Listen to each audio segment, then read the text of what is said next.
नमस्ते दोस्तों। आज एक सीधा सवाल है, इंग्लिश क्या है? क्या इंग्लिश सिर्फ व्याकरण के नियमों का बोझ है? क्या इंग्लिश सिर्फ काल और मुश्किल शब्दावली का नाम है? या इंग्लिश सिर्फ एक भाषा है जो दुनिया को जोड़ती है? सच यह है कि इंग्लिश मुश्किल नहीं है, लेकिन हमारे लिए इंग्लिश असहज है। और असहज क्योंकि जब बोलने का वक्त आता है, वाक्य दिमाग में बनता है, लेकिन जुबान तक पहुंचते ही रुक जाता है।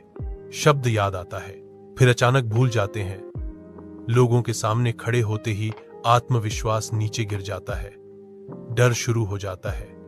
गलती हो गई तो लोग क्या कहेंगे मुझसे नहीं होगा। धीरे धीरे एक बिलीफ बन जाता है, इंग्लिश मुश्किल है। लेकिन रुक जाइए, चलिए मैं आपको लेकर चलता हूं एक छोटे से सफर पर। चलिए वापस चलते हैं उस वक्त पर जब आपका जन्म हुआ था, जब आप इस दुनिया में आए थे। उस वक्त आपको कौन सी लैंग्वेज आती थी? कोई भी नहीं। फिर आपने बोलना कैसे सीखा? क्या आपने व्याकरण की किताब पढ़ी थी? क्या आपने नियम याद किए थे? क्या किसी ने आपको टेंस समझाया था? नहीं, आपने सिर्फ सुना, माँ की आवाज, पापा की बातें, घर का रोज का वातावरण। रोज सुनते रहे, रोज रिपीट करते रहे, गलती करते रहे।